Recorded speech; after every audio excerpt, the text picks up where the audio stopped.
हम सभी कहते हैं कि जीवन में सुख है, दुख है, ये सही है, ये गलत है, फूल हैं कि कांटे हैं। पर कभी तुमने ध्यान दिया कि जीवन में जो भी है वो तुम्हारे भीतर का फैलाव है। जो तुम अपने भीतर अनुभव करते हो वही तुम्हें बाहर दिखने लग जाता है। जैसी अनुभूतियां भीतर आती हैं वैसा ही अस्तित्व बनने लग जाता है। तुम्हारे भीतर गहरी शांति है, तुम्हें सारा अस्तित्व बिल्कुल शांत झील सा लगेगा। तुम्हारे भीतर एक नाच है, तुम्हें सारा अस्तित्व नाचता हुआ लगेगा। तुम्हारी दृष्टि तुम्हारी सृष्टि बनाती है।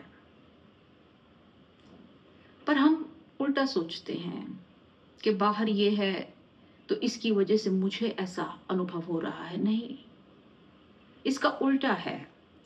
तुम्हारे भीतर जो भाव हैं, जिस नजर से तुम चीजों को देखते हो वैसी चीजें तुम स्वयं बनाते जाते हो इस अस्तित्व में अपने लिए। हुँ? बहुत से लोग पूछते हैं इस प्रकार के प्रश्न कि परम अवस्था के बारे में जब बात की जाती है तो क्या उसमें सुख ही सुख है? हुँ? फूल ही फूल हैं, कोई दुख का बीज नहीं, कोई दुख का कांटा नहीं। अब जिस व्यक्ति को कभी ये अवस्था अनुभव नहीं हुई वो इस बात को समझ नहीं सकता। लेकिन फिर भी अगर कहा जाए तो ये कहा जाएगा कि न सुख है न तो दुख है। सुख और दुख दोनों ही तुम्हारी कल्पनाएं हैं, और जब तक सुख और दुख है तब तक कोई मुक्ति नहीं है। अगर उस परम अवस्था में केवल सुख ही सुख है तो वो परम अवस्था नहीं हो सकती। क्यों? क्योंकि सुख के साथ दुख की संभावना बनी ही रहेगी। फूल के साथ कांटे की संभावना बनी रहेगी, कांटे के साथ फूल की संभावना बनी रहेगी। बात तब बनेगी जब दोनों बातें गिर जाएं। जैसा तुम देखते हो ये बात महत्वपूर्ण है। अब ये बात भी संसारी है कि भाई मैं ऐसा देखता हूं, मेरी दृष्टि ऐसी है, मेरा दृष्टिकोण ऐसा है, पर्सपेक्टिव ऐसा है, मुझे सब जगह फूल ही खिले नजर आते हैं, मैं पॉजिटिव एटीट्यूड का इंसान हूं। या कोई नेगेटिव का हो सकता है, उसे हर जगह कांटे ही कांटे नजर आए, ऐसा भी हो सकता है। तो ये संसार की बात है, उसे फिर अपने आसपास भी वैसी ही चीजें घटित होती नजर आएंगी। कभी तुमने देखा, तुम बड़े उत्साहित होते हो, तुम बड़े खुश होते हो, तुम्हें अपने आसपास भी वैसी ही चीजें नजर आती हैं। पर ऐसा हो सकता है कि जिस दिन तुम उदास हो या तुम क्रोधित हो तो भी तुम्हें वही चीजें नजर आए, लेकिन अब जो तुम्हारा नजरिया है उन बातों को लेके वो बदल गया। अब तुम्हें वो बातें खुशी नहीं देंगी, क्रोध दिलाएंगी, दुख पीड़ा उत्पन्न करेंगी। जब तुम दुखी हो तुम्हारे आसपास सब दुख का सागर उमड़ पड़ता है, फूल चांद तारे सब मुरझा गए। जब तुम क्रोध में होते हो हर चीज तुम्हें क्रोध दिलाती है। कैसी ही मामूली से मामूली बात लगता है जैसे तुम ढूंढ रहे हो, है ना? जब तुम खुश होते हो तब भी ऐसा ही होता है। ये सारे भाव तुम्हारे अंदर हैं और इनकी ही प्रतिध्वनि बाहर होती रहती है।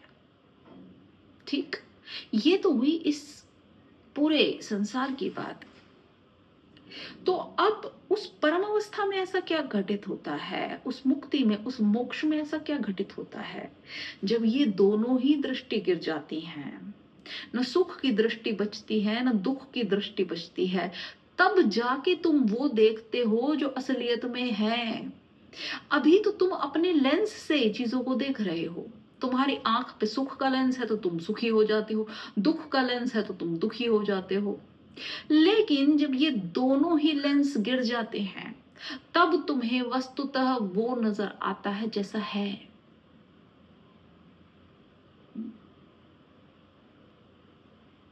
अब कोई भी चीज तुम्हें बांधे नहीं है,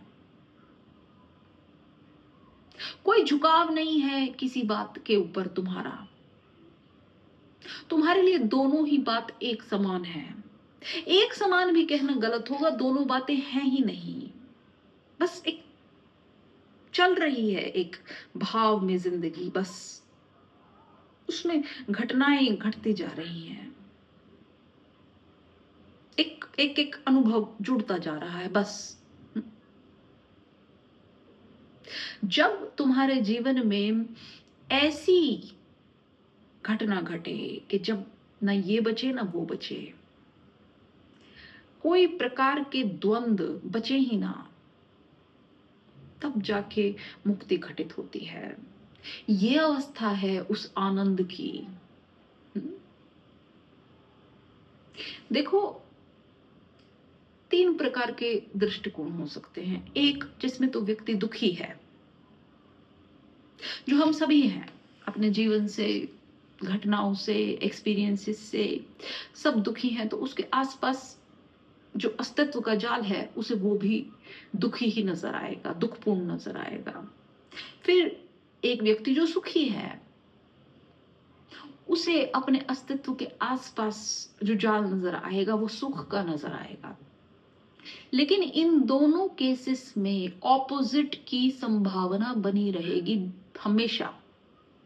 सुख वाले में दुख भी आ सकता है कभी भी, दुख वाले में सुख भी आ सकता है कभी भी। दोनों ही कंपित अवस्थाएं हैं, दोनों ही गिर सकती हैं। फिर ये जो तीसरी अवस्था है, आनंद की अवस्था, ये अकंप है, ये अकंप है, ये साक्षी की अवस्था है।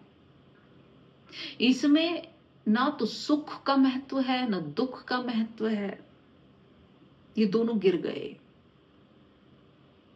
दृष्टि ही गिर गई जिससे इनको नाम दिया जाए कि ये क्या है। ये बुद्धि ही गिर गई जिससे ये समझा जाए कि ये क्या है। अब तो एक ही समझ बची है कि जो होता है सो होता है,